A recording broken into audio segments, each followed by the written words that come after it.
नमस्कार साथियों, गौरव ज्ञान धारा में आप सभी का स्वागत है। और बताइए आपकी पढ़ाई कैसी चल रही है, आप लोग कितनी तैयारी कर चुके हैं। जो प्लानिंग साथियों अपन लेकर चले थे कि जीरो से शुरू करना है इस बैच को और उसके बाद में लेकर जाना है अंत तक, 75% काम मैं कर चुका हूं अपनी तरफ से और अब बचा है कुछ काम है।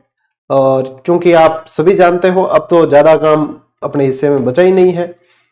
दूसरी पुस्तक जो वॉल्यूम 2 आप लोगों को दिया था उसे अब शुरू कर चुके हैं, तो फिर बस देर किस बात की। चलिए एक थोड़ी सी मैं यहां से इसकी सेटिंग सही कर दूं, उसके बाद में अपन पढ़ते हैं। Okay, yes got it. चलो भाई, क्योंकि कमेंट वाली जो मुझे कमेंट दिखते हैं लाइव में उसकी मैंने जगह थोड़ी सी चेंज की है, तो आप लोगों को वैसे रेगुलर पढ़ रहे हो तो कोई दिक्कत होनी नहीं है। हाँ, तो साथियों ये है कि 2 वॉल्यूम में मैंने आप लोगों को पुस्तकें अवेलेबल करवाई थी और सेकंड वॉल्यूम का पहला टॉपिक है प्रतीक चिन्ह। तो उसको अब अपन शुरू कर रहे हैं। पहले बता दो आपको ऑडियो विजुअल की दोनों की कंफर्मेशन दे दीजिए कि हाँ सही है या कैसे है। ठीक है, अगर परफेक्ट है तो फिर क्लास को आगे बढ़ाते हैं और नहीं हो तो फिर मैं कुछ सेटिंग्स चेक कर लेता हूं इसकी, है ना। ऑडियो और विजुअल दोनों बताना एकदम, यदि परफेक्ट है तो दिक्कत नहीं है, बाद में फिर ऐसा नहीं कोई ऐसा ही नहीं दिख रहा हो। क्वालिटी ऑडियो की सही है, वीडियो की बताओ, क्योंकि लेटेंसी मैंने अल्ट्रा लो कर रखी है। हाँ ओके, कोई दिक्कत नहीं। बार तो कुछ सेटिंग्स चेक हुई है, मैं खुद ही चेक कर लूंगा एक बार, है नहीं, क्योंकि ये अब यहाँ से शुरू हो रही है अपनी क्लास। अरे भाई साहब क्लियरिटी तो शानदार आ रही है। अरे समस्या तो अभी कौन, ओ हो कांच रहे जो जीके एकदम। चलो कोई दिक्कत नहीं।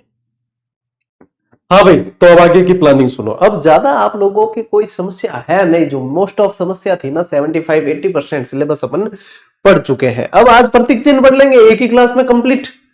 कल फ्लैगशिप योजनाएं शुरू कर लेंगे अपन, तो 2 या 3 क्लास लगेगी मैक्सिमम। फ्लैगशिप योजनाएं भी कंप्लीट हो जाएगी, 2 क्लास में ही कर लेंगे, मोस्ट ऑफ यही प्रयास रहेगा फ्लैगशिप योजनाएं। उसके बाद में आप लोगों के धार्मिक स्थल वाला है एक टॉपिक, एक है आप लोगों के खिलाड़ियों वाला है, एक अनुसंधान केंद्र वाला है, सभी एक एक दिन की क्लासें हैं। और उसके बाद में आप लोगों के आ जाएगी भी जन कल्याणकारी योजनाएं आएगी और शैक्षिक परिदृश्य। तो ज्यादा कुछ है नहीं वैसे। अब 10-12 क्लास का ही मैटर बचा है। और फिर रही आप लोगों के राजस्थान पॉलिटी वाली क्लास। तो राजस्थान पॉलिटी की जो 3-3.5 घंटे की मैंने एक आप लोगों के लिए मैराथन दे रखी है, उसको देख लो। बाकी जो है इस पुस्तक के अंदर आप लोगों को मैटर मिल जाएगा, जो मिल रहा है उसको पढ़ लो। बस 10-12 क्लास का ही खेल बचा है। और 10-12 क्लास में ऐसा नहीं है कि अपन जल्दबाजी करेंगे, अपन पढ़ेंगे एक एक चीज और तबियत से। मान लीजिए ज्यादा से ज्यादा 15 क्लास, बस 15 क्लास का मैटर है। अच्छा, मैं आप लोगों को पॉलिटी वाला, जो कई बच्चे कह रहे हैं सर हमें वो वीडियो मैराथन मिल नहीं रही, उसमें राज्यपाल मुख्यमंत्री वगैरह सब है, उसके उसमें याद करवाया हुआ है, सिर्फ पढ़ाया नहीं उसमें याद कराया है। वो चीज मैं आप लोगों को उपलब्ध करवा दूंगा, टेलीग्राम पे वापस उसका लिंक दे दूंगा, तो उसको देख लेना। 3.5 घंटे की है वो मैराथन, सुपर रिवाइंड करके भी 2x की स्पीड में भी देख लो कि 1.5 घंटे में राजस्थान पॉलिटी कंप्लीट। उसके अलावा एडिशनल एक्स्ट्रा कुछ जानकारियां तो वो आप लोगों को पुस्तक में अवेलेबल मिल ही रही है, तो उसके अनुसार पढ़े, रिवीजन करें तगड़ा। तो 10-15 क्लास का खेल बचा है, उसको कर लेते हैं 100% सिलेबस कंप्लीट। उसके बाद में धड़ाधड़ करेंगे रिवीजन, फिर आपके मैराथन जो भी लगाने है वो लगा देंगे। करंट अफेयर्स पढ़ा दूंगा, फिर बचे हुए समय में आप लोगों को करंट अफेयर्स में पढ़ा दूंगा, मैराथन क्लासें करवा देंगे आप लोगों को। तो जो आप लोगों से वादा किया था उससे अधिक ही देने का प्रयास है। और कई सारे विद्यार्थी जो शुरुआत होती है क्लास तब जुड़ते हैं, नए नए भी जुड़ते हैं, तो उन्हें लगता है, कई बार कई सारे बच्चे नए भी आते हैं तो लगता है कि सर क्या पता कोर्स पूरा होगा या नहीं होगा। आज ये क्लास नंबर आप देख लो, ओनली यूट्यूब पर इतनी क्लास है, पूरा कोर्स कोई नहीं कराता आज के समय में, तो कोई भी नहीं, क्योंकि एक्सपेंसेस भी होते हैं। फिर उसके लिए पाक साफ भावनाएं भी होनी चाहिए कि हाँ शुद्ध रूप से विद्यार्थी हित होना चाहिए। ठीक है, यदि हम शुद्ध रूप से विद्यार्थी हित को ध्यान में रखते हैं, हमारा हित ऑटोमेटिकली होता है। यहाँ कौन है कि भाई क्या गुरुजी थे फ्री ही पढ़ाओ तो थे कमाओ को नहीं कमाओ विद्वान कमाओ। ठीक है, लेकिन दबा के विद्यार्थियों का हित भी किया जाता है और मैं समझता हूं सब कर सकते हैं। लेकिन भैया पेड कोर्स में इनकम थाने भी ध्यान है कितनी हो सके, तो अच्छा रो जिगर कौन करे कि हाँ हम भी फ्री कोर्स कराएं, क्योंकि हवन करते हाथ जलने के ज्यादा चांसेस रहते हैं। तो आज प्रतीक चिन्ह आप लोगों ने वैसे पढ़ा होगा, और मैं समझता हूं नहीं पढ़ा तो आप लोगों को पढ़ना चाहिए था अब तक प्रतीक चिन्ह। आज पढ़ेंगे अपन नेक्स्ट लेवल, यानी कि कंप्लीट प्रतीक चिन्ह में क्या क्या और जानकारी बन सकती है एडवांस लेवल पे, वो सारी पढ़ने वाले हैं। निश्चिंत रहो बिल्कुल। आज की ये क्लास आपने देख ली, यानी कि पो 12-25 लीला लहर होने वाली है। प्रतीक चिन्ह में इससे बाहर कुछ भी नहीं जाएगा। करें शुरू, अब जुड़ गए सारे, ठीक है, और जुड़ जाएंगे। चलिए हाँ, सेकंड ग्रेड की जीजीडी वन लाइनर कब आएगी? मार्च में आएगी, फरवरी मार्च में। सेकंड ग्रेड की कंप्लीट गाइड दी आरपीएससी ने। भैया पैटर्न जो है लेवल बहुत बढ़ाया है। जो कंप्लीट गाइड दी वो डेस्क्रिप्टिव दी है, अभी डेस्क्रिप्टिव पढ़ो आप। अभी वन लाइनर जो है रिवीजन के लिए आप पढ़े तो ठीक है। स्पष्ट कह रहा हूं, वन लाइनर आएगी लेकिन एग्जाम से 2-3 महीने पहले ही आएगी, क्योंकि वो रिवीजन के तौर पे पढ़े आप कि हाँ फास्ट रिवीजन कैसे करना है। अभी समय है डेस्क्रिप्टिव पढ़ो। ऑलरेडी आपको डेस्क्रिप्टिव मैटर दे चुका हूं मैं, गाइड दिए एक, उससे सवाल बाहर नहीं जाएगा। भले आरपीएससी ऊपर नीचे पड़ जाए कि तो लेवल बढ़ा दे, प्रश्न बाहर कौन जा सके, क्योंकि बहुत डेस्क्रिप्टिव है, ठीक है ना। तो जैसे आप लोगों को गाइड किया जाता है वैसे करो। फिर बाद में कहोगे गुरुजी हमने सिर्फ वन लाइनर पढ़ी थी और अब लेवल ये है। तो मैं खुद कह रहा हूं कि अभी डेस्क्रिप्टिव पढ़ना है आप लोगों को, आरपीएससी की स्पेशल परीक्षा है तो, ठीक है। रिवीजन के तौर पे आप पढ़े अब वन लाइनर जो मैं दूंगा आप लोगों को, लेकिन एज अ रिवीजन के लिए उसको यूज करें, ठीक है। सुन लेना ध्यान से, फिर बार बार जो है ये शिकायत नहीं चाहिए कि गुरुजी आपने बताया नहीं। चलो भाई शुरू करते हैं आज की इस क्लास को। देखो टॉप प्रतीक चिन्ह में, अब यदि देखो एक अगर अपन एक खाली मतलब ओ देखा नहीं क्या, देखो कि प्रतीक चिन्ह में एक नॉर्मली तो अपन यदि देखें कि ज्यादा से ज्यादा आप लोगों को नॉर्मली तो क्या ध्यान रखोगे कि राज्य वृक्ष कौन सा है, ठीक है, राज्य पुष्प कौन सा है, राज्य पशु कौन सा है, राज्य पक्षी कौन सा है, राज्य खेल कौन सा है, ठीक है, राजकीय वाद्य यंत्र कौन सा है, वाद्य यंत्र कौन सा है, ठीक है, और अपने आगे जैसे कि राज्य कवि कौन से हैं, ठीक है। मतलब नॉर्मली यदि सवालों में देखें कि बच्चों वाले सवाल है, ये कैसे सवाल है? बच्चों वाले हैं जो अपन को डायरेक्ट आना चाहिए कि राज्य वृक्ष आया तो सीधा ही ध्यान आना चाहिए कि खेजड़ी। यदि ये भी नहीं ध्यान है और इसके लिए भी अपन को पढ़ना पड़ रहा है कि राज्य वृक्ष कौन सा है, कि हमें खेजड़ी पढ़ना पड़ रहा है, तो भैया लानत है कि हम राजस्थान में ही रह रहे हैं। क्योंकि राजस्थान में रहते हुए यदि इनकी नॉर्मल जानकारी के कौन सा है ये ध्यान नहीं है, तो यानी कि अपने भैया राजस्थान में रहने माते भी बार तो संदेही है ऐसा यार में इन मतलब कि इन राजस्थान में बारी काट देना चाहिए तो, क्योंकि है तो भाई हमारे स्कूल में 5वीं वाला टावरा ने भी ध्यान है, ठीक है, तो थाने भी ध्यान होना चाहिए। राज्य पुष्प कौन सा है? रोहिड़ा है। राज्य पुष्प कौन सा है? रोहिड़ा, ठीक है। राज्य पशु, अब इसमें 2 श्रेणी है। राज्य पशु में यदि अपन वन्य जीव श्रेणी में देखें तो आएगा चिंकारा, और पशुधन श्रेणी में देखें तो आप लोगों के आ जाता है ऊंट। राज्य पक्षी कौन सा है? गोडावन है। राज्य पक्षी कौन सा है? गोडावन। राज्य खेल बास्केटबॉल है, बास्केट बॉल। राजकीय वाद्य यंत्र, ये मान लीजिए कि किसी को नहीं भी आता है और अब इसको पढ़ के और अपडेट हो रहे हैं तो इसमें आपके कोई दिक्कत नहीं है, क्योंकि हो सकता है कईयों को पता नहीं होता है। ये है अलगोजा। वैसे आज के समय में तो सभी को पता होता ही है, फिर भी हो सकता है नहीं हो तो भी के कौन। और राज्य कवि जो है वो आप लोगों को ध्यान रखना है, सूर्यमल मिश्रण साहब को कहा जाता है, सूर्यमल मिश्रण। तो ए तो होगी नॉर्मली मतलब बात, ठीक है। अब राज्य नृत्य घूमर है, राज्य गीत जो है केसरिया बालम पधारो हमारे देश है, ये सारी की सारी मैं चीजें थाने करा दूं। आज की क्लास देख लिया प्रतीक चिन्ह में इन लारे जो फुल स्टॉप है, इन लारे इन धक्के जो है नहीं दोहरा है, इसके बाहर जाने वाले सवाल नहीं है, ठीक है। बढ़िया तरीके पढ़ लियो तो ए तो सब सगली चीजें ध्यान है। अब बढ़ते हैं अपन एक एक चीज में डिटेल पढ़ने की ओर। अब पढ़ते हैं अपन जैसे कि खेजड़ी पढ़ रहे हैं तो खेजड़ी की डिटेल पढ़े, ठीक है। अब डिटेल का मतलब सिर्फ ये नहीं है कि इस एक स्लाइड में सारी डिटेल आ गई, कौन आवे। अब ज्यों ज्यों क्लास आगे बढ़ी ज्यादा ज्यादा थान ध्यान पड़ी कि आ भाई खेजड़ी है, देखो दिखने में भी कितना सुंदर और कितना मस्त ये वृक्ष है। अब राजकीय वृक्ष का दर्जा इसे क्यों दिया, राज्य वृक्ष का दर्जा क्यों दिया? क्योंकि ये ऐसी जगहों पर भी हो जाता है जहां पे पानी की बहुत कमी है। ज्यादातर ये आप लोगों को राजस्थान के मरुस्थली भूभाग में देखने को मिलेगा, शेखावाटी में देखने को मिलेगा। और मरुस्थली भूभाग यानी कि पानी रथान ध्यान ही है कितना फावा पड़े है, बहुत कम पानी है, लेकिन इसकी जड़ें जो है अंदर चली जाती है। इसके अलावा इस वृक्ष के एक एक हिस्से का जो है उपयोग किया जा सकता है, इसलिए ये इंपॉर्टेंट है। जैसे कि इसकी पत्तियां जो है लूम चारे के रूप में काम में आती है। इसके फल सांगरी को तो जीआई टैग मिल चुका है। सबसे महंगी सब्जी राजस्थान की पचपुटा है और उसके अंदर सांगरी शामिल है। ठीक है, इसके अलावा मरुस्थली क्षेत्र में देखो छायादार भी रहता है, जो पशु पक्षी होते हैं उनका आश्रय स्थल बनता है ये। इसका धार्मिक महत्व भी बहुत ज्यादा है।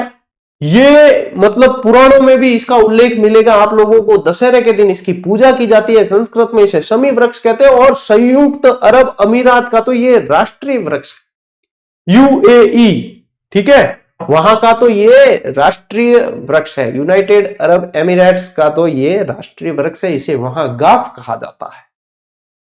तो ये सारी चीजें भैया आप लोगों को ध्यान रखनी है। और देखो साथ ही साथ इस पे डाक टिकट भी जारी हो चुका है अपने 1988 में। ठीक है, अब देखो राज्य वृक्ष घोषित, अब राज्य वृक्ष घोषित किया है तो इसमें क्या अपने को डेट ध्यान होनी चाहिए। तो डेट में अपने को ध्यान रखना है 3 से 3 तक, याद करने के लिए बता रहा हूं, 3 से 3 तक ध्यान रखना है। यानी कि 3 से 3 तक तो 31, फिर क्या ध्यान रखोगे 31 अक्टूबर, 31 अक्टूबर और 1983। ये 3 से 3 तक इसलिए मैंने बताया क्योंकि 1981 भी आएगा आप लोगों के आगे। 1981 भी आएगा जब अपन चिंकारा पढ़ेंगे कि कब जो है राज्य पशु का दर्जा दिया, तो 1981 भी पढ़ेंगे अपन। तो यहां कंफ्यूज नहीं हो आप, इसलिए ध्यान रखना खेजड़ी के अंदर 3 से 3 तक ध्यान रखना। आपको क्या ध्यान रखना, 3 से 3 तक। ये 3 आगे भी 3 और पीछे भी 3। तो 31 अक्टूबर 1983 को इसे राज्य वृक्ष का दर्जा दिया गया था। कोई शंका है अभी तक? कहीं नहीं, ठीक है, चलिए। हाँ, फिर देखो खेजड़ी का वैज्ञानिक नाम क्या है ये पूछा जाता है, तो प्रोसोपिस सिनेरेरिया, प्रोसोपिस सिनेरेरिया। अब आने वाली कम से कम एक भी क्लास मिस मत करना। अभी तक मान लीजिए आप लोगों ने पहले वाली कुछ क्लासें देखी हुई थी, तो भी जीके वाली जो कि हमने देख रखी सर की क्लासें, तो हम अपडेटेड हैं। लेकिन अब जो क्लासें स्टार्ट हुई है ये सेकंड वॉल्यूम वाली, इसमें से एक भी क्लास मिस मत करना, क्योंकि ये आप लोगों के जो अलग से सिलेबस के अंदर मेंशन है टॉपिक्स, ये उसके इंडेक्स पे आधारित चलेगी। तो यहां पे आप लोगों को इजाजत नहीं है क्लास मिस करने की, ठीक है। हाँ, मैं खुद ही अगर कोई काम होगा तो छुट्टी राख दो तो बात अलग है, तो थे रिविजन कर लियो। और अब छुट्टी राख भी दानी 1-2 दिन काम रे वजह तो भी थान ध्यान है कि अबार भी अपारे पाने जो को है 1 महीनो पढ़ियो है, और मैं कहो है कि लगभग 15 क्लास का ही खेल बचा है अब आप लोगों के 100% सिलेबस होने के अंदर, जीके वाला जो मैंने आप लोगों को वादा किया था, ठीक है ना।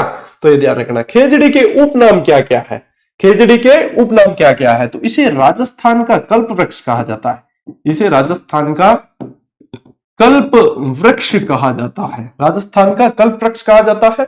इसे जो है आप लोगों को ध्यान रखना है राजस्थान का गौरव भी कहते हैं, राजस्थान का इसे गौरव भी कहा जाता है, ठीक है।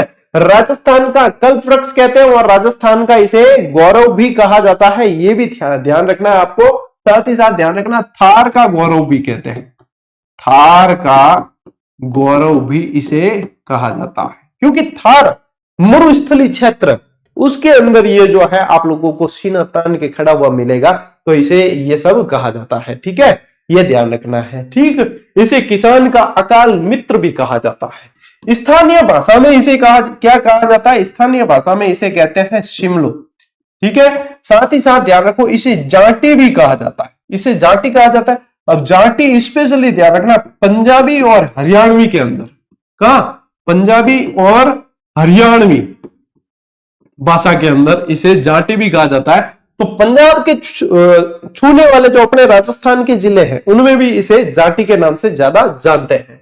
वेदों और संस्कृत में पूछे तो ध्यान रखना इसे शमी वृक्ष कहते हैं, इसे क्या कहा जाता है, शमी वृक्ष। और तमिल के अंदर इसे कहा जाता है पेमय, पेमय कहा जाता है। सिंधी के अंदर भाई साहब इसे कहा जाता है छोकड़ो, छोकड़ो। और कन्नड़ में कहा जाता है बन्नी। कन्नड़ में क्या कहते हैं? बन्नी कहा जाता है। देखो कन्नड़ में 2 न है, बन्नी में 2 न है, याद रखने का एक तरीका है।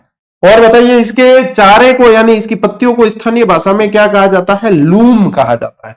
और इसकी खेजड़ी के जो फल यानी कि फलियां जो होती है उसे कहा जाता है सांगरी। क्या कहते हैं? सांगरी। और साथ में ध्यान रखना सूखने के बाद, सूखने के बाद इसे कहा जाता है खोखा। क्या कहते हैं? खोखा।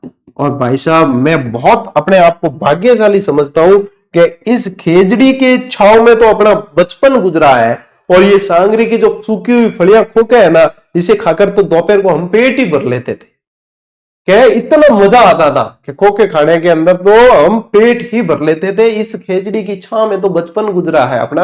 अपन भाग्यशाली है भाई। आने वाली पीढ़ियां इस लाभ से शायद वंचित रह जाए। वो कौन से? जो सिटी में रहते हैं बच्चे, वो वंचित रह जाएंगे। गांवों में अभी भी खेजड़ी भैया, उनके बचपन वहीं पे गुजर रहा है।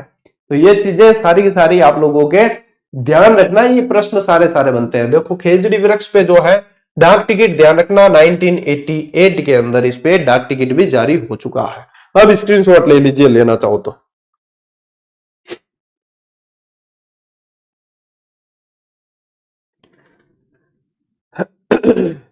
और ये सांगरी जो है ना, इसे जीआई टैग मिल चुका है सांगरी को, ये भी आपको ध्यान रखना है। ठीक है, 17वां खाद्य उत्पाद राजस्थान का, उसके रूप में इसे जीआई टैग मिला। आगे बढ़ते हैं। देखो खेजड़ी की पूजा कब की जाती है? तो खेजड़ी की पूजा की जाती है दशहरे पर। कब की जाती है? दशहरा पर खेजड़ी की पूजा की जाती है। सेलेस्ट्रेना और गाइकोट्रमा क्या है? सेलेस्ट्रेना और गाइकोट्रमा है इस पे लगने वाला कीड़ा और कवक है। इस पे लगने वाला कीड़ा और कवक जो है, पूछ सकते हैं भैया सेलेस्ट्रेना और गाइकोट्रमा, इस पे लगने वाला कीड़ा और कवक जो है वो सेलेस्ट्रेना और गाइकोट्रमा है, ये ध्यान रखना है। और किस रियासत के शासकों ने खेजड़ी को प्रतीक चिन्ह के रूप में अंकित किया था? बीकानेर रियासत के शासकों ने। बीकानेर में कौन से वंश का शासन था? राठौड़ वंश का। तो यहां पे ध्यान रखना बीकानेर के शासकों ने। किसने? बीकानेर के शासकों ने किया था। और इसे कहा जाता था वहां माटो। क्या कहते थे? माटो या मोटो कहा जाता था। राजस्थान के राज्य वृक्ष के साथ साथ खेजड़ी किस देश का राष्ट्रीय वृक्ष भी है? अपने देश का राष्ट्रीय वृक्ष कौन सा है? भारत का कौन सा है? बरगद। तो यहां पे ध्यान रखना कौन से देश का राष्ट्रीय वृक्ष भी है? संयुक्त अरब अमीरात का है। इसे यहां पे क्या कहा जाता है? गाफ कहा जाता है। इसे यहां क्या कहा जाता है? गाफ कहा जाता है। ये ध्यान रखना है अपने को। इसे क्या कहते हैं? गाफ कहते हैं। खेजड़ी को बचाने के लिए खेजड़ी के अंदर किसके नेतृत्व में 363 लोगों ने बलिदान दिया? और इस पे मैं बहुत बार जिक्र कर चुका हूं, अमृता देवी बिश्नोई। ठीक है, अमृता देवी बिश्नोई और इनके पति रामोजी बिश्नोई थे। इनके नेतृत्व में 363 स्त्री और पुरुषों ने बलिदान दिया है। और बिश्नोई समाज में आज भी कहा जाता है कि सिर साठे रुक रहे तो भी सस्तो जान, यानी कि शीर्ष कटा दो, एक पेड़ को बचाने के लिए एक आदमी बलिदान भी दे दे तो भी सस्ता है। कि यदि रूख बच गया, रूख बच गया तो अपना भविष्य बच गया, पेड़ बच गया। खेजड़ी, अभी देखना ओरण बचाओ अभियान भी बहुत ज्यादा चल रहे हैं। ओरण बचाओ अभियान में ज्यादातर आप लोगों को जो पेड़ मिलेंगे वो खेजड़ी के मिलेंगे। तो ये ध्यान रखना है अपने को। ठीक है, और यहां पे बलिदान दिया है किसके नेतृत्व में? माता अमृता देवी बिश्नोई। अमृता देवी बिश्नोई। ठीक था ब्रो। आगे देखो, यहां पे ध्यान रखना विक्रम संवत 1787 यानी कि 28 अगस्त 1730 की बात है। और 1730 में उस समय जोधपुर के राजा कौन थे? अभय सिंह। अभय सिंह जी ने इनके हाकिम गिरधारी दास को भेजा और कहा कि भाई आप लकड़ियां लेकर आए। मतलब किस लिए भेजा? दुर्ग के दरवाजों की मरम्मत करवानी थी, लकड़ियां लेकर आओ। सेना भेजी, छोटी सी टुकड़ी साथ में। इन्होंने पास के गांव खेजड़ली में गए, जोधपुर के पास ही पड़ता है, और हरे वृक्षों को काटने लगे। जैसे ही यहां पे रहने वाले विष्णु समाज को पता चला, उन्होंने विरोध किया कि नहीं भाई साहब, पर्यावरण प्रेमी है, आप सभी को पता है। एक ये भेड़ बकरी तक नहीं पालते कि वो जो अंकुरित नए नए जो पौधे होते हैं ना, उनको भेड़ बकरियां खा जाती है। तो इस वजह से भेड़ बकरी भी नहीं पालते और सीधा का सीधा मतलब हरे भरे वृक्ष काटने लगे। तो विरोध किया इन्होंने तगड़ा वाला, और चिपको आंदोलन की तरह जो है उसके सब वृक्षों के चिपक गए। इन्होंने गिरधारी हाकिम दास जो थे, इन्होंने आप देखा न था और कहा कि ये नहीं हटते हैं, तो इनके साथ में जो वृक्ष काट, 363 व्यक्तियों ने अपना बलिदान दे दिया, लेकिन पीछे नहीं हटे। खेजड़ी को बचाने के लिए अपना बलिदान दिया है और माता अमृता देवी बिश्नोई के नेतृत्व में दिया है। यहां तक कि आप लोग देखो कि इनकी छोटी छोटी बेटियां तीन, आंसू, भागु और रत्नी, उन्होंने भी अपना बलिदान दिया। आंसू, भागु और रत्नी, तो भाई साहब हम जो है इनके कर्जदार है, इनका आभार जताना चाहिए हमें कि भाई आप लोगों ने इतनी जबरदस्त प्रेरणा दी। आभार से आप लोगों के एक ट्रिक भी बन जाती है, यहां से ध्यान रखोगे आप, आंसू, भागु और रत्नी, ये इनकी पुत्रियां थी अमृता देवी बिश्नोई की, ठीक है, ये ध्यान रखना है। तो ये देखो मैंने आप लोगों को जो स्टोरी बताई है वही यहाँ पे लिखी हुई है, स्क्रीनशॉट लो, आगे बढ़ेंगे भैया। जो है बरकरार रहना चाहिए। मोटिवेशनल स्पीकर वगैरह आप लोगों ने बहुत देखे होंगे ना, यूं वो कौन सी जो कंपनियां होती है जिसके अंदर वो टारगेट दिए जाते हैं, एमएलएम कंपनियां है, मल्टी लेवल मार्केटिंग, तो वो कितना जोश जगा देते हैं। और मैं यदि आप लोगों के अंदर जोश जगाऊं, वो जोश जगाते कुछ भी नहीं मिलता, मैं आप लोगों के अंदर जोश जगा दूं तो आप अपनी एक एक नौकरी जो है लेकर ही बैठोगे।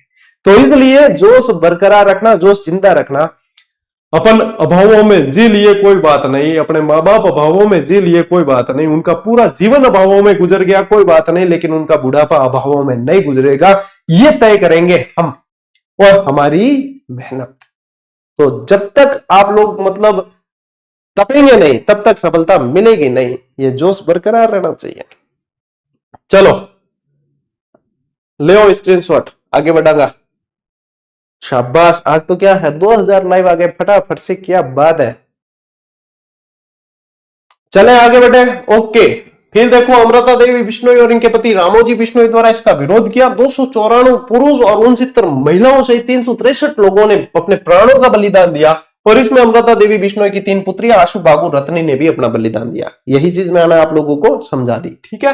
फिर देखो खेजड़ले आंदोलन सुंदरलाल बहुगुणा द्वारा जो है, यहां इनसे प्रेरित होकर सुंदरलाल बहुगुणा द्वारा उत्तराखंड में चिपको आंदोलन का भी मतलब इससे लिंक करते हैं कि उनका प्रेरणा स्रोत रहा है। जो चिपको आंदोलन चलाया ना उन्होंने, सुंदरलाल बहुगुणा ने, वहां पे टिहरी बांध बन रहा था, उससे उस समय भी पेड़ों को काटा जा रहा था, तो सुंदरलाल बहुगुणा ने भी चिपको आंदोलन चलाया, तो ये इस खेजड़ली आंदोलन से ही प्रेरणा लेकर चलाया था, ठीक है, ये ध्यान रखना।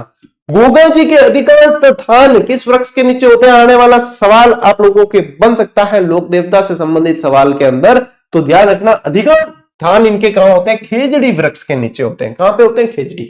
और बिश्नोई समाज द्वारा, जो बिश्नोई समाज के लोगों द्वारा जो खेजड़ी को बचाने के लिए बलिदान दिया जाता है, जैसे कि अमृता देवी बिश्नोई के नेतृत्व में 363 लोगों ने दिया, उस बलिदान को क्या कहा जाता है, तो उस बलिदान को कहा जाता है खड़ाना।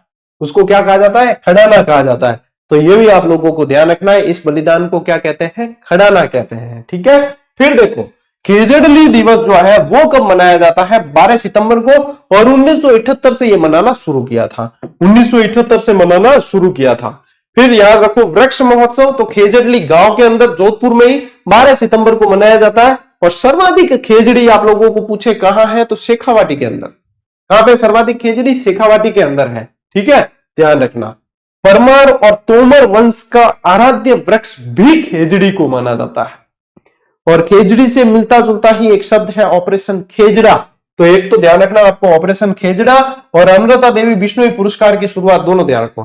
तो ऑपरेशन खेजड़ा की शुरुआत की गई 1991 के अंदर और अमृता देवी बिश्नोई पुरस्कार की शुरुआत की गई 1994 के अंदर, यह क्रमशः लिखा हुआ है, ठीक है। तो जो पहले है उसका पहले है सन, तो ये ध्यान रखना। कन्हैयालाल सेठिया जी की कविता मिंजर में भी खेजड़ी की उपयोगिता का सुंदर वर्णन किया गया है ना, जो अपने पाठ्यक्रम के अंदर भी, जो स्कूली पाठ्यक्रम है उसके अंदर भी ये शामिल है, मिंजर कविता। तो ये ध्यान रखो आप, खेजड़ी से संबंधित सारे प्रश्न मैंने आप लोगों को यहाँ पे दे दिए हैं। खेजड़ी में वायरस टाबरो सवाल है ही कौन, ठीक है, इनसे बाहर सवाल नहीं है, लेकिन ये सारी चीजें याद होनी चाहिए, ज्यादा कोई कठिन है ही नहीं इसके अंदर, तो इसमें मजा आता है। अपने राजस्थान की यदि कहीं शान बढ़ती है ना, तो अपन को पढ़ने में मजा आता है, तो बस मजे मजे में अपने को याद कर लेने हैं। चलो भाई टाबरो आगे बेटा, चले आगे, ओके। अब देखिए आते हैं अपन राजस्थान का राज्य पशु। अब राज्य पशु में आप लोगों को ध्यान रखना है, दो है राजस्थान के राज्य पशु के अंदर। क्या ध्यान रखोगे, यदि अपन बात करें राजस्थान का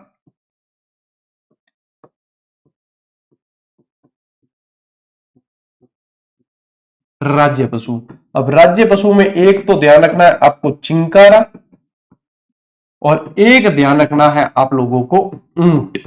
ठीक है, अब चिंकारा जो है ये आप लोगों को ध्यान रखना है, इसको बोलते हैं वन्य जीव श्रेणी का, वन्य जीव श्रेणी, यानी कि क्या कह देंगे इसे, जंगली जानवर। ठीक है, और इसे कहा जाता है पालतू श्रेणी, पालतू पशु श्रेणी का है। ठीक है, ये ध्यान रखना है।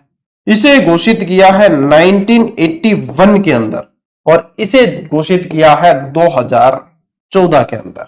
ठीक है, ये अंतर आप लोगों को दोनों ध्यान रखने हैं राज्य पशु के अंदर। राजस्थान का राज्य पशु चिंकारा भी है, छोटा हिरण जो होता है, ठीक है, और ऊंट भी है। तो यहां से ये ध्यान में रखना है। चलो देखो, अब देखो वैज्ञानिक नाम क्या है इसका, गजेला बेनेटी। वैज्ञानिक नाम क्या है, गजेला बेनेटी, लेकिन भारत में जो पाया जाता है उसको बोला जाता है इंडियन गजेला। क्या बोलते हैं, इंडियन गजेला। चिंकारा क्या है, छोटे हिरण का ही एक उपनाम है और ये एंटीलोप प्रजाति का एक मुख्य जीव है। अब क्या गुरुजी ये भी याद करना पड़ेगा क्या, तो बेटा ऐसा है कि जब एग्जामिनर को सवाल नहीं मिलेंगे और एग्जामिनर जब देखेगा कि प्रत्येक दिन में से सवाल बनाना है और सारे के सारे ऐसे लग रहा है कि सवाल बने हुए हैं या नया नहीं मिल रहा है, तो वो क्या करेगा, उसका पैटर्न रहता है कि कूट बनाओ। क्या, कूट बनाओ। तो कूट बनाने के अंदर फिर लैंग्वेज काम में ली जाती है। तो अपने को जो है एक एक चीज पढ़ना है। मैं तो कह रहा हूं एक एक शब्द इंपॉर्टेंट है। अपने आप को कभी भी पर्याप्त नाम के शब्द या उस बंधन में मत बांध लेना कि क्या इतना पढ़ना पर्याप्त है। जितना पढ़ सकते हो, जितना याद हो रहा उतना याद करो, जितना याद हो गया उसके बाद में दायरा बढ़ा दो। कभी भी अपने आप को बांधो मत, अपने आप को कूप मुंडुक नहीं बनाना है। अपने को जो है दुनिया देखनी है। तो उसके लिए क्या करना पड़ेगा, पर्याप्त नाम का कोई शब्द होना ही नहीं चाहिए, पर्याप्त नाम का कोई शब्द होना ही नहीं चाहिए, ध्यान रखना। एंटीलोप प्रजाति का मुख्य जीव है, राजस्थान के जंगली पशु की श्रेणी के अंदर चिंकारा आता है और चिंकारा को 1981 के अंदर राज्य पशु घोषित किया है। राजस्थान में जयपुर के अंदर जो नाहरगढ़ अभ्यारण्य है वो चिंकारा के लिए बहुत जाना जाता है। और ये कैसा एक शर्मिला जीव है, आप देखोगे ना गाड़ी की आवाज आएगी तो कान खड़े करके देखेगा, जैसे ही कोई लोगों की हलचल करी दे पड़ भाग, ठीक है, भाग जाता है। और मरु भाग के अंदर ये ज्यादा पाया जाता है। बाकी चिंकारा से ज्यादा सवाल नहीं बनते हैं, इतने ही सवाल चिंकारा में ध्यान रखना। ठीक है, हाँ, गंगानगर जिले का शुभंकर है। शुभंकर वाली सारणी दी है आप लोगों को इसी प्रतीक चिन्ह वाले टॉपिक में, पुस्तक में, वो पढ़ लेना। शुभंकर वाली सारणी ऑलरेडी दे रखी है। ठीक है, अब देखो यहां पे आते हैं अपन, राजस्थान का राज्य पालतू पशु श्रेणी में कौन आता है, ऊंट। पालतू पशु की श्रेणी में कौन आता है, ऊंट आता है। तो ऊंट के अंदर जो है अब जानकारी बहुत सारी है भाई साहब। ठीक है, आज जानकारी दी क्या है थाने, अब पढ़ने में आवे कि बताओ, देखें इमेज ईटीवी भारत की स्रोत है भाई। यूं है कि क्रेडिट दे देना चाहिए।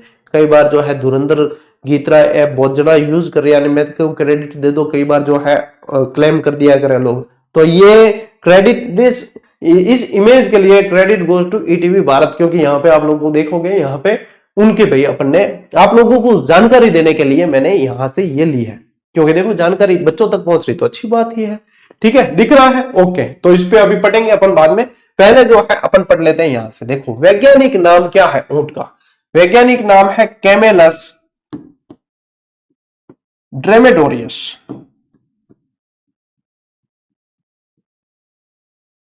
भाई साहब ऊंट ने खुद ने ध्यान कौन हुई कि इन इतना मतलब वैज्ञानिक नाम कठिन कठिन राखियोड़ा। ऊंट ने के ध्यान, ऊंट पर खाली चबाने तो ध्यान रखा कि बस चबाओ और चलो, है ना। और उसको भाई पकड़ के कभी बताना पड़े तेरा नाम कैमेलस ड्रेमेडोरियस है, ध्यान रखना। हमारे बच्चों को जो है ये पढ़ना पड़ रहा है नौकरी के लिए, ये नौकरी का सवाल है। नहीं तो ये खाली ऐसे चबाने से जिंदगी चल जाती ऊंट की तरह, तो हमारे बच्चे भी जो है जिंदगी काट लेते, लेकिन ऐसे चलती नहीं, क्योंकि हम इंसान में जन्म ले लिया आपने। तो भाई साहब तेरा नाम कैमेलस ड्रेमेडोरियस है, ये ध्यान रखना है। और विश्व का सर्वाधिक, विश्व में जो है ऊंट कहां पाए जाते हैं, हंसो मत, टावरो पढ़ो, ठीक है। और मैं कहता हूं इंसान को जो है एक अच्छा ऑब्जर्वर होना चाहिए, वो जिंदगी में कभी भी असफल नहीं होता। जितना देखेगा जितना सीखेगा उतना बढ़िया रहेगा। तो यहाँ पे ध्यान रखो, विश्व में सर्वाधिक ऊंट जो है ऑस्ट्रेलिया में पाए जाते हैं। कहां पे पाए जाते हैं, ऑस्ट्रेलिया। और अपा क्या ध्यान रखता है कि ऑस्ट्रेलिया में कंगारू ही पाई जाए ज्यादा, अरे ऊंट सबसे ज्यादा ऑस्ट्रेलिया के अंदर ही पाए जाते हैं। तो ये ध्यान रखना है अपने को, है ना। राज्य पशु का दर्जा देने की अधिसूचना कब जारी की गई, अधिसूचना जारी की है 19 सितंबर 2014 को, 2014। और घोषणा कब हुई थी, 30 जून 2014। अब देखो एक कंफ्यूजन आप लोगों का यही क्लियर कर दूं। जो नए नए बच्चे आते हैं उनको ये लगता है अरे गुरुजी ये तो उल्टा लिखा दिया आपने, अधिसूचना बाद में आ रही है, घोषणा पहले हो रही है, ऐसे कैसे होगी?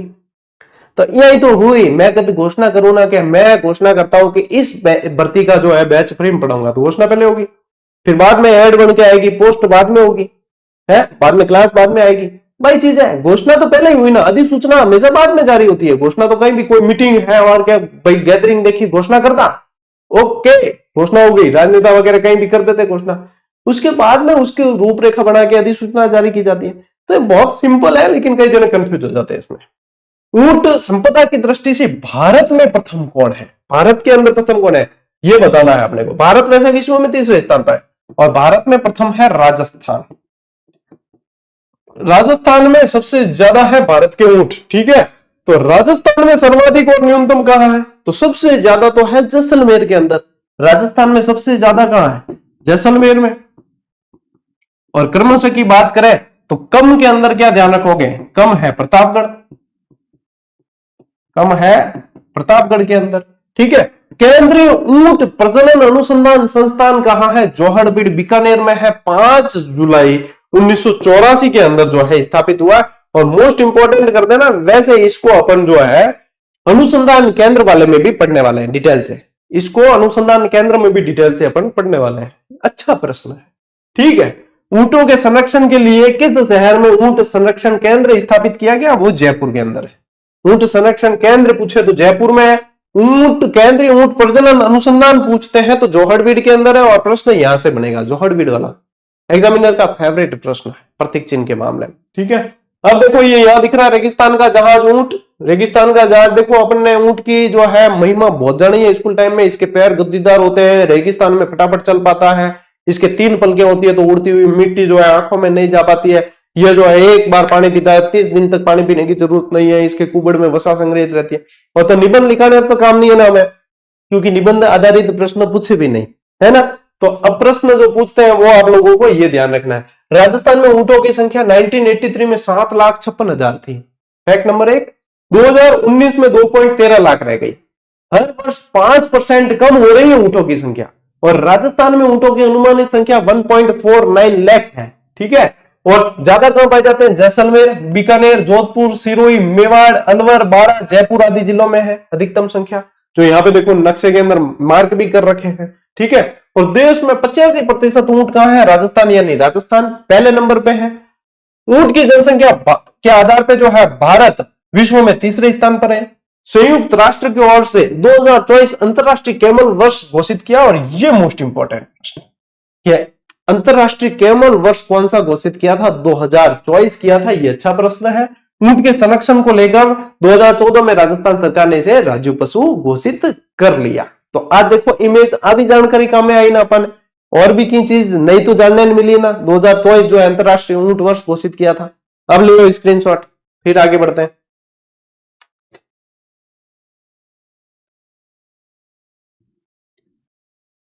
ऊंट पे तो अभी भाई साहब अपने और पढ़ना है। हाँ, ये जो बच्चे जो कमेंट कर रहे हैं ना, अंता देवी बाबू जी, सब पढ़ा, छोड़ा की कौन? मैं कह रही हूं ना, अपा प्रतीक चिन्ह में की कौन छोड़ा? सारी की सारी चीजें पढ़ा।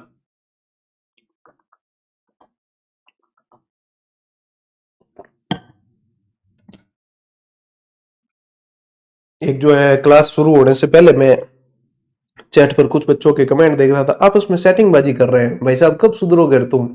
बेरोजगारी तो जीना आराम कर रही है और तुम ये इसको मतलब लाइव स्टडी चैनल पे चैटिंग बॉक्स को डेटिंग बॉक्स बना रहे हो। अरे दिव्यांशी तू मेरे से नाराज है क्या? नहीं अभिनव मैं नाराज नहीं हूं, तू मेरे से नाराज है क्या? अरे नाराज जी तू जी, अपनी किस्मत अपने से नाराज होगी, अपनी मेहनत अपने से नाराज हो गई तो क्या होगा? अरे पढ़ने पर ध्यान दो। तुम्हारे माँ बापों को पता चल गया कि ये वहां पे जो है ये छोरियों के नाराज होने पे, छोरिया छोरों के नाराज होने पे बातें कर रही है। हम सोच रहे कि पढ़ रही है कि तू तो पढ़े ऑनलाइन, क्या पढ़े? ध्यान पढ़ने में दो, और ध्यान भटकना नहीं चाहिए। हम जैसे तुम्हें जो है पल पल मोटिवेट करते हैं, पल पल तुम्हारे लक्ष्य की याद दिलाते हैं कि अब 2025 जा रहा है, मान लीजिए असफलता के साथ जा रहा है, तो टारगेट लो कि 2026 हमारा असफलता के साथ नहीं जाए। और ए लखनऊ तो भाई जाई, तो ए लखन छोड़ो, पढ़ाई मत ध्यान दो, मेरे जेड़ो कहने वालों थाने मेली पाछो ही शायद ही है नहीं। और भाई क्या कह रहे, राजस्थान में तेज दौड़ने में सर्वश्रेष्ठ ऊंट की नस्ल कौन सी है? जैसलमेरी ऊंट है ना, सन्नाटी दौड़े बहुत फास्ट। ठीक है, जैसलमेर में किस क्षेत्र का ऊंट सर्वश्रेष्ठ माना जाता है? तो नाचना का ऊंट जो है, ये नाचना गांव का नाम है। नाचना देखो रेगिस्तान के प्रसार के लिए भी जाना जाता है, और नाचना जो है ये ऊंट यहाँ का सर्वश्रेष्ठ माना जाता है। ठीक है ना। चलिए और देखो, राजस्थान में फलोदी में पाए जाने वाले ऊंट की नस्ल कौन सी है? गोमट। और ये बोझा ढोने के लिए प्रसिद्ध है, ये जो है बोझा ढोने के लिए प्रसिद्ध है। ठीक है ना। और देखिए, राजस्थान में सर्वाधिक पाए जाने वाले ऊंट की नस्ल कौन सी है? ये बीकानेरी है। ठीक है, और सर्वप्रथम राजस्थान में ऊंट लाने का श्रेय किस लोक देवता को जाता है? पाबू जी को जाता है। ऊंटों के देवता भी पाबू जी को ही कहा जाता है। मोस्ट इंपॉर्टेंट प्रश्न है, और समझो कि ये किसी न किसी एग्जाम में तो छपता ही रहता है, तो ये आप लोगों के भी छप सकता है। अब देखो ये क्या है? ऊंटों से रिलेटेड शब्दावली। ये क्या है? ऊंटों से रिलेटेड शब्दावली है। और इस देखो ऊंट में जितनी शब्दावली बनती है, खुद ऊंट के परिवार से मिलकर मैं जो है सारी शब्दावली लाया हूं कि भाई साहब अब तो बता दो कि आपके रिलेटेड शब्दावली में क्या क्या पूछ सकते हैं एग्जामिनर। तो ऊंट भाई साहब मन बता दियो जुगाली करता करता। ठीक है, तो थे पटो। देखो गोरबंद किसे कहते हैं? ऊंट के गले का आभूषण है, और एक लोकगीत भी बना हुआ है इसके ऊपर। उस्ता कला किसे कहा जाता है? ऊंट की खाल पर सोने चांदी की नक्काशी है, उसको उस्ता कला कहा जाता है। टोल्डी किनके? मादा ऊंट की बच्ची होती है उसको टोल्डी, और जो नर ऊंट का बच्चा हो गया उसे टोल्डिया कहते हैं। यानी कि ये ऊंट के परिवार की बच्ची है, ये ऊंट के परिवार का बच्चा है। कैमलमैन किसे कहा गया है? अशोक टांक को कहा गया। पुष्कर के हैं ये। इन्हें ऊंटों का ब्यूटिशियन भी कहा गया। ऊंट का श्रृंगार बहुत अच्छी तरीके से करते हैं। बूढ़ा ऊंट यानी कि घर का सबसे मतलब बुजुर्ग सदस्य है ये, इसको कहा जाता है पाकट। और सर्रा और तिवरसा क्या है? ये ऊंट के रोग है, सर्रा और तिवरसा। रटबो क्या है? बूढ़ा और बदशकल ऊंट है। ठीक है, ऊंट जो है बूढ़ा भी है और बदशकल भी है, उसको कहा जाता है रडबो। और डगरो क्या है? डगरो, इसको डगरो कर देना। डगरो क्या है? ये बूढ़ा भी है, मरियल है, निकम्मा ऊंट कहा जाता है। मैं नहीं चाहता था ऐसे शब्द काम में लेने में, लेकिन एग्जामिनर ए शब्द प्रश्न पूछ ले। अब देखो बुढ़ो हो गए तो मरियल है, निकम्मा है, एड़ा शब्द काम में ले लगे। बिन कहीं क्या? बिन के डगरो, बिन कहीं क्या? डगरो कह दिया करे। जमी करवत क्या है? बहुत तेज चलने वाला जो ऊंट होता है उसको कहते हैं जमी करवत। तिरसालो क्या है? ऊंट 15 दिन तो स्वस्थ रहता है और 15 दिन बीमार रहता है, ऐसी बीमारी है, उसे कहा जाता है तिरसालो। और देखो काठी, गोरबन, घोड़िया, मोरखा, परचनी, ये सब ऊंट के पहनावे हैं। ऊंटों के देवता मैंने आपको बता दिया पाबू जी, और ऊंटों की देवी अंता देवी बीकानेर। तो अब आज जो टावर कमेंट करता ना ऊंटों की देवी अंता देवी, मैं कह आई सारी चीजें आई थारे। ठीक है, बाकी की कौन रखा? एक धाकड़ राउंड रो है, ध्यान जी को पढ़ने में है कौन, खाली पीडीएफ में जी वटक्योड़ो है। अब के कहवा रहे पीडीएफ तो देवा ही हाँ टाइम में ओ पढ़ा रहे, ए पढ़ लो ना तो आती चीजें याद हुए। पीडीएफ की जरूरत भी घटे।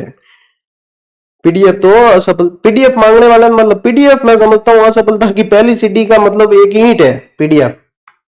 क्या क्यों गुरुजी? क्योंकि पीडीएफ जो है अपने को अपनी जो आत्मनिर्भरता है ना, अपनी जो याद करने की क्षमता है उसको हरण करती है। क्यों? क्या गुरुजी आप ही पढ़ा रहे हो इस क्लास की पीडीएफ देने में, या हम उसे पढ़ें, क्या समस्या है? आप एक क्लास की पढ़ सकते हो, 2 क्लास की पढ़ सकते हो, 3 क्लास की, लेकिन आप सिर्फ एक प्लेटफॉर्म नहीं देखते हो, आप बहुत सारे प्लेटफॉर्म देखते हो। और आप इंटरनेट पे भरी पड़ी है पीडीएफ, भरी पड़ी है ई बुक्स, भरी पड़ी है सामग्री।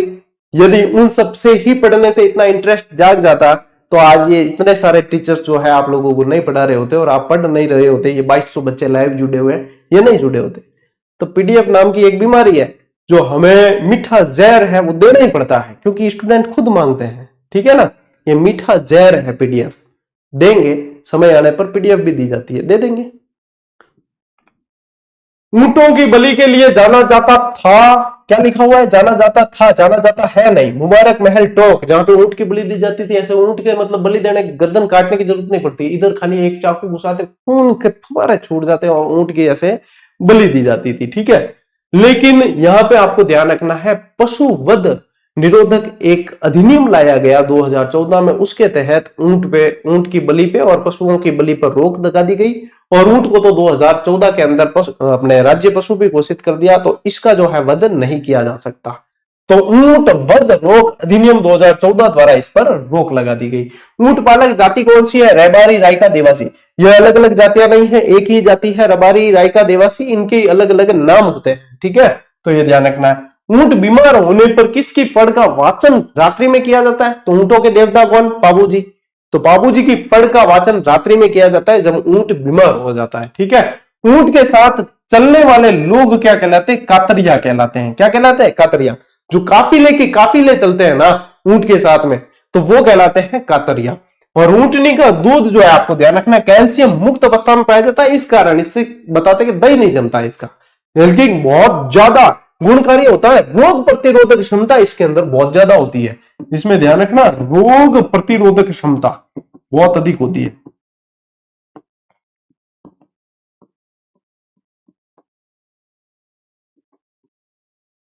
ठीक है टापरों, देखो ऊंटनी के दूध में गाय के दूध की अपेक्षा 3 गुना अधिक विटामिन और 10 गुना अधिक आयरन होते हैं, ठीक है, इतनी ज्यादा गुणकारी है ये।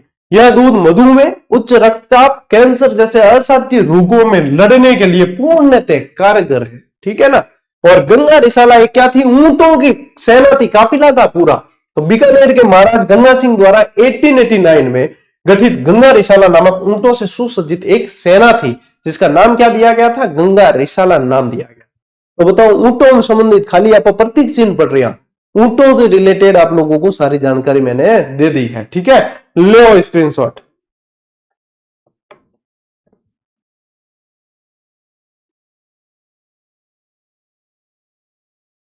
चले आगे बेटा। ओके, अब देखो राजस्थान का राज्य पक्षी गोडावन। गोडावन उड़ता नहीं है, भागता बहुत शानदार, तो इसे थार का चीता भी कहा जाता है। इसे क्या कहा जाता है? थार का चीता भी कहा जाता है, बहुत शानदार तरीके से भागता है। अब जैसे चिंकारा शर्मिला पशु है ना, वैसे ये शर्मिला पक्षी भी है। जब लोगों को देखता है तो सेवन घास के अंदर सिर छुपा लेता है। शरीर इसका बहुत बड़ा है, ये बड़ा है, लेकिन सिर छुपा लेता है, तो इसको लगता है कि मैंने अपने आप को भैया छुपा लिया है। जैसे बच्चे करते हैं ना, आंखें बंद कर देते हैं, वो अगला जो है भले सामने खड़ा तो भी क्या, हम तो हमें नहीं दिख रहा, यानी कि अगले को नहीं दिख रहा है। ये साइकोलॉजी के अंदर है। साइकोलॉजी की भी मैंने 7 घंटे की एक मैराथन दे रखी है आप लोगों को, उसमें कंप्लीट साइकोलॉजी है। यदि आपने वो देख ली तो आपके कंप्लीट कंसेप्ट भी क्लियर और प्रश्न भी आ गए सारे के सारे।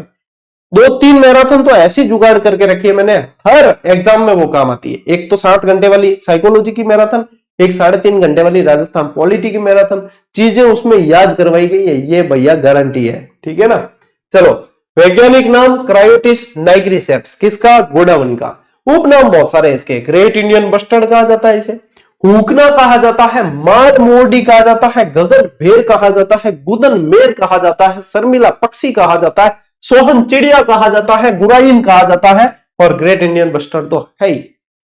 इतने सारे नाम है इसके, और इसमें से कोई भी पूछा जा सकता है, और ऐसे कठिन नहीं है ये, तो आप लोग इंटरेस्ट लेके पढ़ते हो ना यदि जीके को, तो याद हो जाएंगे। राज्य पक्षी का दर्जा कब दिया है? 21 मई 1981 को। अब देखो, अभी आएगा आपके रोहिडा, अब नेक्स्ट में रोहिडा को 1983 में दिया है। तो देखो फल फूल जो है, ऐसे ध्यान रखना, फल फूल पेड़ वगैरह है वो तो दिए 83 में, और पशु पक्षी आ गए वो 81 में, ऐसे भी याद रख सकते हो, तो कंफ्यूज नहीं होगे, ठीक है ना, ये ध्यान रखना। इसका प्रिय भोजन क्या है? तारा मीरा है। और गोडावन पर डाक टिकट भी जारी हुआ 1980 में, जिसकी डिजाइन जेपी ईरानी द्वारा तैयार की गई है। गोडावन की शरण स्थली किसे कहते हैं? सेवन घास को कहते हैं। लाठी सीरीज पे ज्यादा पाई जाती है, तो लाठी सीरीज पे जो सेवन घास पाई जाती है उसको इसकी शरण स्थली कहा जाता है। राष्ट्रीय मरु उद्यान के अलावा, क्योंकि राष्ट्रीय मरु उद्यान में तो ज्यादा पाए जाते ही है, राष्ट्रीय मरु उद्यान के अलावा ये गोडावन जो है सोरसन 12 में और शौकलिया अजमेर में भी मिलते हैं, ठीक है। सर्वाधिक कहां मिलते हैं? राष्ट्रीय मरु उद्यान में मिलते हैं। राष्ट्रीय मरु उद्यान कहां है? जैसलमेर बाड़मेर में।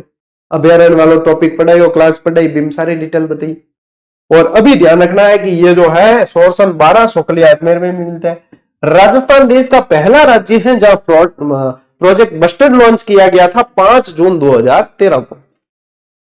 5 जून को कौन सा दिवस आता है? पर्यावरण दिवस। 5 जून 2013 को ये लॉन्च किया था, ठीक है। अब देखो और जानकारी क्या ध्यान रखनी, गोडावन हैचिंग सेंटर कहां है? कोटा और जैसलमेर में। गोडावन सैटेलाइट सेंटर कहां है? जैसलमेर में। गोडावन प्रजनन केंद्र कहां है? जोधपुर जंतुआलय के अंदर। और गोडावन संरक्षण अधिनियम कब जारी किया? ये भी 2014 के अंदर किया है। ऊंट के साथ साथ ऊंट 2014 याद रखते हो, गोडावन भी ध्यान रख लो। ठीक है। देश का प्रथम गोडावन ब्रीडिंग सेंटर प्रस्तावित कहां है? सोरसन 12 में। और IUCN द्वारा जारी रेड डेटा बुक में इसे गंभीर संकटग्रस्त प्रजातियों के अंदर रखा गया है। ठीक है। अब ले स्क्रीनशॉट, आपके गोडावन से रिलेटेड ये जानकारी कंप्लीट हुई। मतलब प्रतीक चिन्ह में भाई साहब एक बार बताओ मुझे कमेंट करके, मजा आ रहा है कि नहीं पढ़ने का? भाई प्रतीक चिन्ह कहीं से भी आपने पढ़े होंगे, कैसे भी पढ़े होंगे, तो यहां आप लोगों को मेरी कोशिश है कंप्लीट नॉलेज देना और साथ साथ में चीजों को याद करा देना आप लोगों को। नहीं, प्रतीक चिन्ह क्या है 15-20 मिनट में भी मैं क्लास कर सकता था प्रतीक चिन्ह की, इतनी जानकारी बताने की जरूरत ही नहीं थी। लेकिन एग्जाम का लेवल क्या आएगा अभी अपन नहीं जानते हैं, तो अपनी प्रिपरेशन कंप्लीट होनी चाहिए, पूरी होनी चाहिए। अपन पूरे मनोयोग के साथ में पढ़े, अपन पूरी ऊर्जा के साथ में पढ़े, है ना। अपनी तरफ से कोई भी कमी नहीं रहनी चाहिए, नतीजा जो आएगा देखा जाएगा। ठीक है, चलो आगे बढ़ते हैं। शाबाश बेटे, बहुत अच्छे। राजस्थान का राज्य पुष्प रोहिड़ा। अब रोहिड़ा एक गांव भी है, सिरोही के अंदर एक रोहिड़ा गांव पड़ता है, जो गौरीशंकर हीराचंद ओझा जी का गांव है ना। देखो सिरोही के अंदर के गांव बहुत प्रसिद्ध है।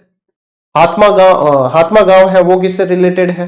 अपने गोकुलबाई भट्ट से रिलेटेड है। ठीक है। रोहिड़ा गांव गौरीशंकर हीराचंद ओझा से रिलेटेड है। यदि आप जाओगे अजारी तो सरस्वती माता मंदिर के लिए जाना जाता है। बसंतगढ़ जाओगे तो खीमर माता शिलालेख के लिए जाना जाता है। सिरोही के बहुत सारे प्रश्न बनते हैं। ठीक है, ये ध्यान रखना। वानस्पतिक नाम इसका क्या है? टिकोमेला अंडुलेटा। किसकी बात हो रही है? रोहिड़ा की। देखो कितना सुंदर, ये क्या है? एक तरीके से ये वृक्ष ही है, लेकिन इसके ऊपर जो फूल आते हैं उसे राज्य पुष्प का दर्जा दिया गया है। अब देखेंगे तो ये कोई पौधा नहीं है, ये वृक्ष है। इसकी लकड़ी बहुत मजबूत होती है, जो बंदूक के पीछे का हत्या होता है ना, बट वो बनाने में इन्हें उपयोग करेंगे। तो ये है तो एक वृक्ष ही, लेकिन इसके ऊपर जो फूल आते हैं ये मतलब थार की शोभा है, मरु शोभा कहा जाता है इसे। राजस्थान का सागवान कहते हैं, मारवाड़ टीक कहते हैं। दूर से देखने में बहुत सुंदर लगता है, हिरमिच कलर होता है इसका। जानकारी सारी याद होनी चाहिए बेटा। देखो इसमें भी डेट देखोगे 3 से 3 तक, 31 अक्टूबर 1983। उपनाम क्या है? राजस्थान का सागवान, मारवाड़ टीक, राजस्थान की मरुसेवा, रेगिस्तान का सागवान कहा जाता है इसे। थार शोभा भी कहा जाता है इसे। इसे क्या कहा जाता है? थार शोभा भी कहा जाता है। ठीक है, ध्यान रखना। ये पेड़ देखो, मैंने चित्र भी साथ में लिया है। यहाँ पे आप लोगों को 2 प्रतीक चिन्ह दिख रहे हैं एक साथ, 2 प्रतीक चिन्ह। एक तो रोहिड़ा ये दिख रहा है, एक देखो ये पाकट। पाकट क्या है? बूढ़ा ऊंट है ना, ये बुढ़ा ही है ऊंट। ठीक है, तो राज्य पशु भी साथ में दिख रहा है। पूछे कि रोहिड़े का फूल कब खिलते हैं? तो चैत्र मास के अंदर, यानी मार्च अप्रैल में खिलते हैं। इसका कलर होता है हिरमिच। हिरमिच के अंदर 4 कलर आ गए वापस, कौन कौन से? पीला, केसरिया, लाल और नारंगी। जब चारों मिल गए तो इसका कलर हुआ हिरमिच। लेकिन एक भाई साहब यहाँ पे जेरी, टॉम एंड जेरी में जेरी कौन है बताओ? अरे कोई भी टबर एडो नहीं है इनमें पढ़ने वालों जो जेरी नहीं जाने। टॉम एंड जेरी तो सबका मतलब फेवरेट रहा है। और मैं तो भैया, मेरा तो अंदर का बच्चा इतना अभी तक जिंदा है कि मैं अभी भी कई बार जो है स्क्रॉल करता करता सोशल मीडिया पे टॉम एंड जेरी की रील आ जाए तो उसे देखने लग जाता हूँ। हम पूरी देख के छोड़ता हूँ। जेरी कौन है? चूहा है। यहाँ पे जेरी से ध्यान रखना, जरविल। जेरी नाम से क्या ध्यान रखोगे? जरविल नाम का चूहा रोहिड़े को अभी भी बहुत नुकसान पहुंचाता है। ठीक है, जेरी ध्यान ही नुकसान ही करे तो जेरी जरविल यानी रेगिस्तानी चूहा है जो इसको नुकसान पहुंचाता है। रोहिड़ा का प्रयोग बंदूक की बट बनाने में किया जाता है, उसका हत्था बनाने में किया जाता है। ले टावरो स्क्रीनशॉट ले, सिमरन जी ले अपनी जिंदगी।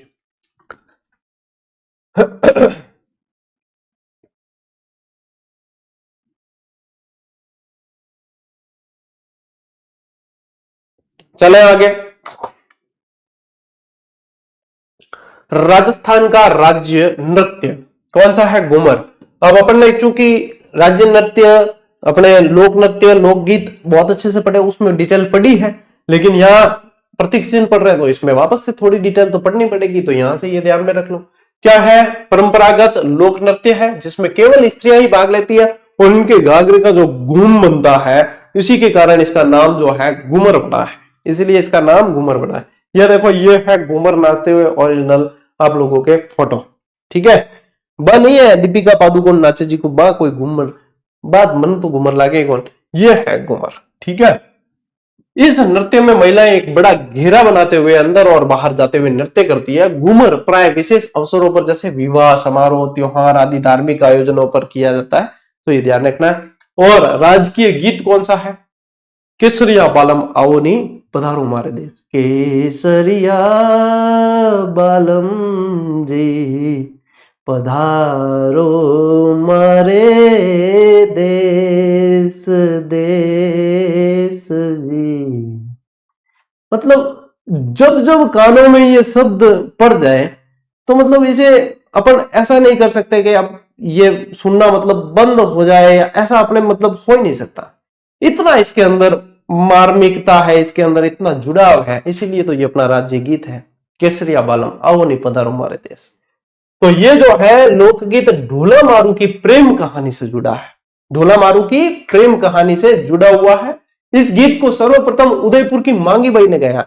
यहाँ पे आप लोगों के बहुत कंफ्यूजन रहता है कि कई पुस्तकों में लिखा मिलता है कि इसे जो है इसे पहली बार हाजन अल्लाह जिलाई बाई ने गाया, ऐसा नहीं, पहली बार इसे मांगी बाई ने गाया, लेकिन इसे लोक प्रसिद्ध जो दिलाई है अंतरराष्ट्रीय लेवल पे, वो हाजन अल्लाह जिलाई बाई ने दिलाई है, इसलिए जिलाई बाई ज्यादा पढ़ने में आता है आप लोगों के।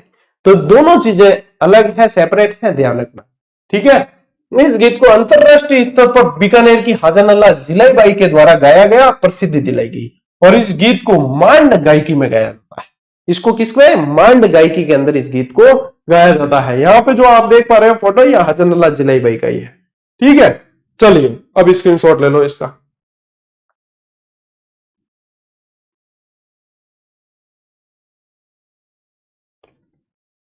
राज्य कवि सूर्यमल मिश्रण, ठीक है, वीर रसावतार के नाम से जाना जाता था। इनके पिता चंडीदान जी थे, जो बूंदी के शासक विष्णु सिंह जी के दरबारी कवि थे, राव विष्णु सिंह के दरबारी कवि थे।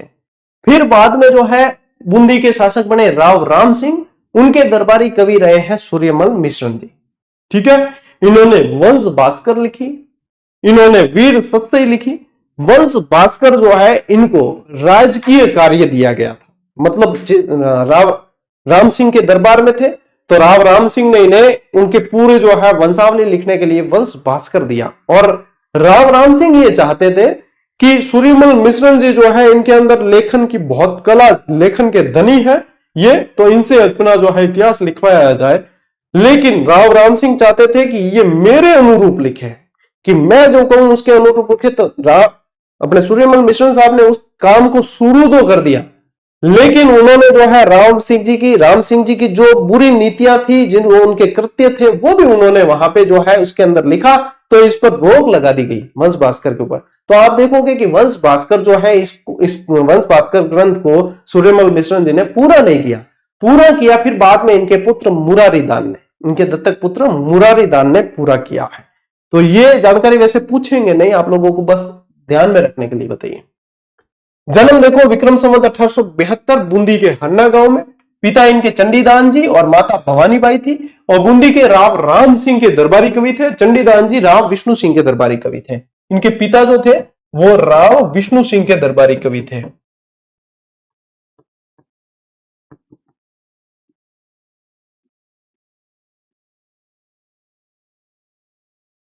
ठीक है, इन्हें किसे? सूर्यमल मिश्रण साहब को आधुनिक राजस्थानी काव्य के नव जागरण का पुरोधा के रूप में जाना जाता है। ठीक है, ये ध्यान रखना है।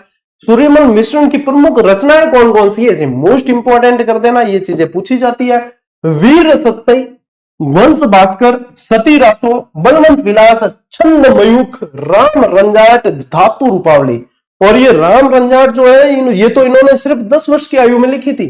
ये राम रंजाट जो रचना है ये तो सिर्फ 10 वर्ष की आयु में लिख दी थी, 10 वर्ष की आयु के अंदर लिख दी। देखो अपारे टाइम में या आपने हमें भी टबर है नहीं, 10 वर्ष की आयु में होमवर्क करने में भी जोर पड़े, और ए राम रंजाट रचना मतलब रचना ही लिख दी पूरी। कितनी बड़ी बात है कि नहीं?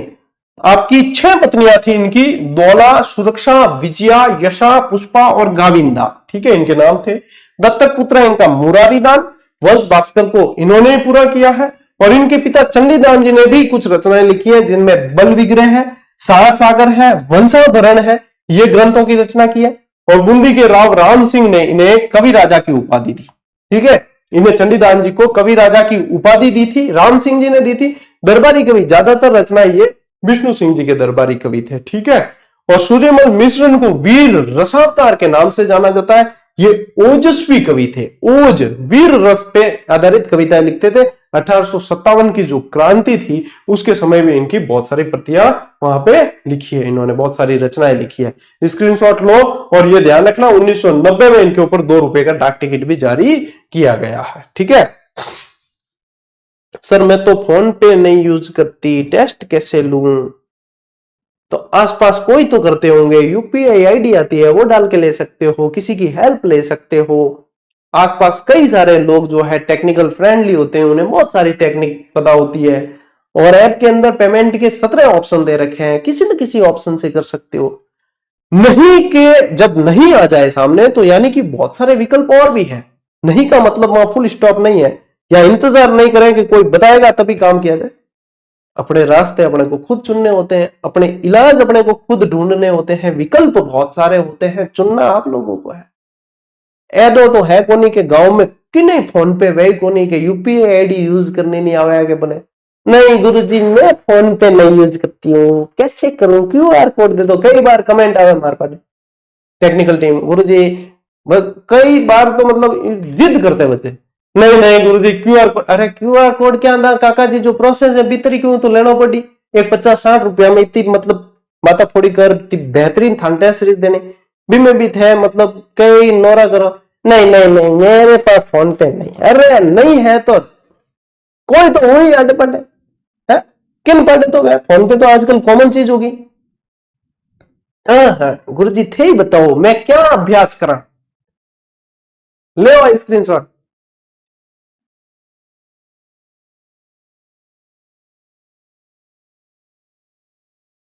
चलो देखो, अब ये सारी चीजें पढ़ ली। अब देखो कुछ एक जानकारी और बता दो। राजस्थान का राजकीय वाद्य यंत्र कौन सा है बताओ? अलगोजा है। कौन सा है? अलगोजा। 2 बांसुरी जोड़कर जो बनाया जाता है अलगोजा, वो एक तो तगाराम भील और एक रामनाथ चौधरी इनके प्रसिद्ध वादक है। क्या ध्यान रखोगे? अलगोजा के अंदर एक तो तगाराम भील और क्या बताया मैंने? रामनाथ चौधरी प्रसिद्ध वादक है इसके। राजस्थान का राज्य खेल कौन सा है टाबरो बताओ? देखे फटाक बास्केट बॉल 1948 में दर्जा दिया। राज्य मिठाई कौन सी है? घेवर है, घेवर की घेवर। राज्य का शास्त्रीय नृत्य कौन सा है? कथक है। कौन सा है? कथक। और कथक का आदिम घराना ध्यान रखना, ये पूछते हैं आदिम घराना कौन सा है? जयपुर। और वर्तमान आधुनिक कहे तो लखनऊ। ठीक है, भानुजी महाराज जो है इसके प्रवर्तक रहे हैं कथक के। क्या ध्यान रखोगे? भानुजी महाराज ध्यान रखना, एक तो इसके प्रवर्तक रहे हैं और एक और नाम ध्यान रखना बिरजू जी महाराज। बिरजू जी महाराज का संबंध भी इसी से रहा है। ठीक है, लो इसी के साथ आप लोगों के प्रतीक चिन्ह वाली क्लास कंप्लीट। आज ही शुरू किया इस पुस्तक को, आज ही शुरू किया इस चीज को, इस सिलेबस वाले इस भाग को, और एक टॉपिक कंप्लीट। अब कल बताओ क्या पढ़े? पहले अनुसंधान केंद्र पढ़ लें या पहले फ्लैगशिप योजनाएं पढ़े? आप बताओ, आप लोगों के पास 2 मिनट है सिर्फ, क्योंकि 2 मिनट के बाद में ये क्लास समाप्त करें। आप लोगों को बता दूं, जो टेस्ट सीरीज से वंचित है ग्रेड 3 की, ये जो पीछे दिख रही है ये तो टॉपिक वाइज है, जिनको पूरी टॉपिक 7 से 8 हजार प्रश्न पे व्याख्यात्मक अभ्यास करना है तो वो आप लोगों के सामने। ठीक है, कॉम्बो पैक में करें ज्वाइन, सबसे बेस्ट। जिन्हें मॉडल पेपर ज्वाइन करने हैं, 10-10 मॉडल पेपर L1 और L2 दोनों के दे दिए हैं। कॉमन पार्ट जो है विद्यालय विषय के अतिरिक्त कॉमन पार्ट के, और भाई साहब उन 10-10 मॉडल पेपर के भी प्रत्येक प्रश्न को तराशा गया है, उसकी प्रत्येक प्रश्न की व्याख्या को तराशा गया है, और जो वर्तमान का पैटर्न चल रहा है, जितनी मेहनत की जा सकती है सभी मेहनत की गई है। सभी प्रश्नों को नया बनाया गया है, सभी तरह के प्रश्न दिए गए हैं और ऐसी टेस्ट सीरीज भूतो न भविष्यति है। अभ्यास जरूर कर लेना, नहीं तो बाद में पछताओगे कि गुरुजी आपने तो सिर्फ 51 रुपए में दी थी, लेकिन हम तो जो है अभी तक पछता रहे कि हमने ज्वाइन नहीं की और सोल्ड आउट होगी। कई जने इस भरोसे रह देते हैं कि पेड कोर्स के साथ में जो 10-20 प्रश्न 30 प्रश्न की साथ में दे देते हैं और कह देते हैं कि इसमें टेस्ट सीरीज साथ में है। भूल मत करना कि इसकी तुलना उससे होगी। ये बहुत इंडिविजुअली मेहनत करके दी जाती है और इसको लगभग पूरा राजस्थान आप लोग जो अभ्यास कर रहे हैं, जिन्होंने ज्वाइन कर ली, कि वास्तव में 51 रुपए में आप लोगों को ऐसी गुणवत्ता नहीं देंगे। देखो मैं तो तारीफ करूं क्योंकि मेरी दियोड़ी चीज है, घरलीमान कोई डाकन नहीं किया, लेकिन आप उससे कंफर्म करना जो इससे अभ्यास कर रहे हैं कि वास्तव में इसकी व्याख्या, या पड़ोसी ने ज्वाइन की है उसके अंदर एक टेस्ट देके उसकी व्याख्या और उसका एनालिसिस पूरा देख लेना, फिर आपको पता चलेगा कि जो आप लोगों को चीज दी है वो समुद्र मंथन के बाद निकला हुआ अमृत है। और यूं हल्लो मतलब नहीं कह सकूं मैं, तो जितने वंचित है ज्वाइन कर लेना। हाँ बताओ कल क्या पढ़ना है? फ्लैगशिप योजना के अनुसंधान केंद्र, ठीक है। फ्लैगशिप योजना के ज्यादा आ रहे हैं कमेंट, ठीक है। अनुसंधान के भी आ रहे हैं कई सारे। चलो कल फ्लैगशिप योजना शुरू कर लेते हैं, 2-5 अच्छी फ्लैगशिप योजनाएं पढ़ लेते हैं, आधी पढ़ लेंगे 2 क्लास में फ्लैगशिप योजना अपन कंप्लीट कर लेते हैं। तो अभी आज रात को ही बैठ के आप लोगों के फ्लैगशिप योजना की मैं स्लाइड्स बना देता हूं, कल दिन भी लगेगा, बनाते हैं बढ़िया तरीके से, और उसके बाद में आप लोगों को फ्लैगशिप योजनाएं अपडेट करवा देते हैं। तो कल फिर मिलते हैं अपन 8 बजे। चलिए आज की क्लास में साथियों इतना ही, अब मिलते हैं अगली क्लास में अगले सेशन में। तब तक के लिए राम राम, जय हिंद।